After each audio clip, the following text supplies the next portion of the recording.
11 months had passed since I'd left these very mountains, with a truckload of frustration, gut twisted in guilt, and a quiver of razor-tipped arrows, -1.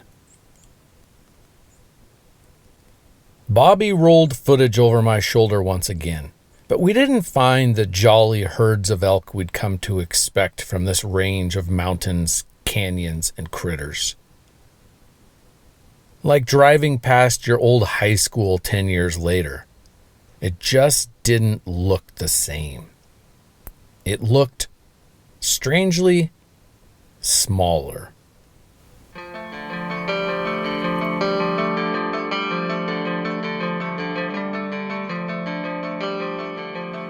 And after a few days kicking around the familiar trails and timberlines, it became clear to me it was time to move on.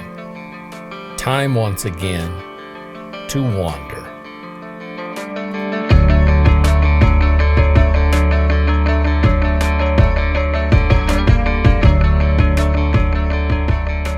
Alright, so it's opening morning now, and I've relocated to a new area that has turned out to be just fantastic. At least from what I've seen driving in last night. It's rugged terrain, a great mix of different kinds of trees and vegetation, really cool rock formations, pretty rugged, very, very few people. And here now on opening morning, I've just walked maybe for 10 minutes and I've spotted a nice 6x6 bull.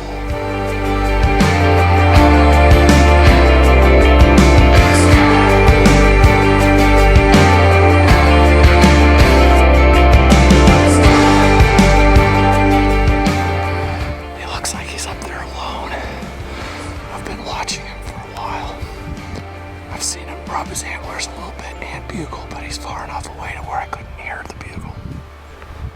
So, yeah, really excited about this this new zone.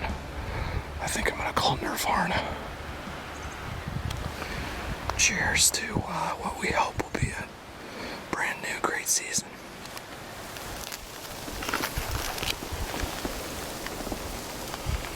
I got up in here to where that bull was at. Actually ended up popping out maybe just a couple hundred yards below where he was. I sat up here and called. Did a couple cow calls, rubbed the tree, did a couple small bugles. No sign of him, so I'm not sure if he's still up there or if he bombed out of there, but I think everything should have been good. The wind is shifty with this storm coming through. It's raining right now.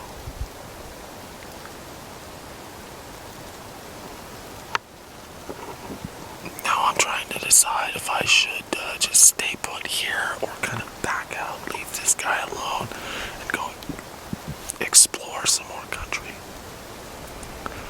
The thing is, with this rain coming down, it's kind of soaking in, and so I can't really see that far. I don't know how much I'll be able to glass. And I don't want to get soaked just for the sake of going out and walking, so I might just hunker down here and stay put. Not sure.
ground they've been laying in. Oh God, there's a bull. Oh God, there he goes. God damn it, there he goes. There goes a bull.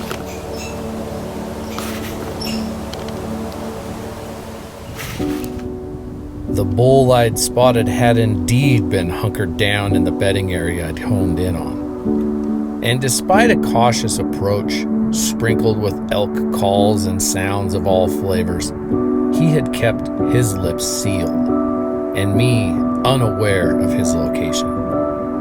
Certainly surprising, given how ideally my approach had played out. But knowing that something was coming, the bull had ample opportunity to watch me approach, then bump out and over the canyon rim. I followed his tracks, inquisitive of where he would lead me. A strange combination of smoldering wildfire smoke and thunderstorms alternated occupations of the sky around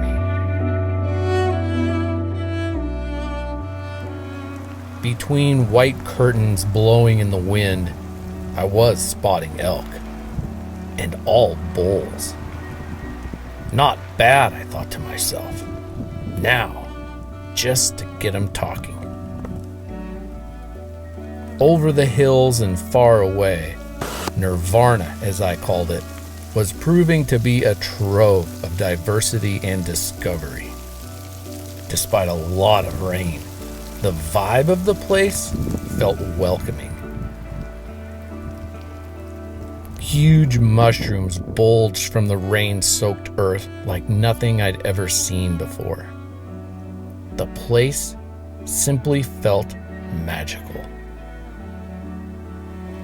With each following week's hall pass, I continued my exploration of this beautiful country and found bulls everywhere I went.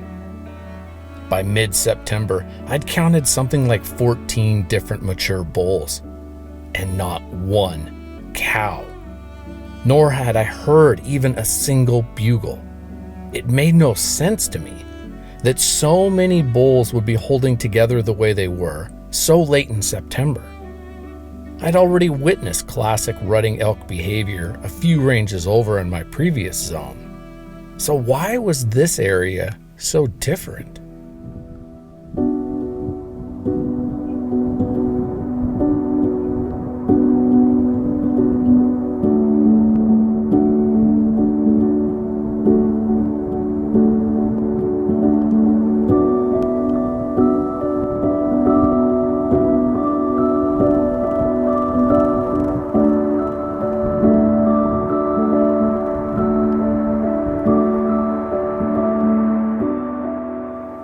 Where were all the cows? Why were these bulls completely silent, even at night? Without question, cow elk of the region were in estrus during this time. So why didn't this population of mature bulls respond to estrus calls? Even to come in silent if nothing else. In settings which I could see bulls, they'd barely even lift their head to look. Over the course of 3 weeks and subsequent trips, these questions only blazed brighter and proved bizarrely confounding. It was perplexing, although oddly entertaining. And the pure solitude I enjoyed kept my spirits from diving into the gutter. It was certainly a kind of hunting that I could tolerate. Granted, I was expecting the lid to blow off any day and have these big bulls rumbling over the top of me.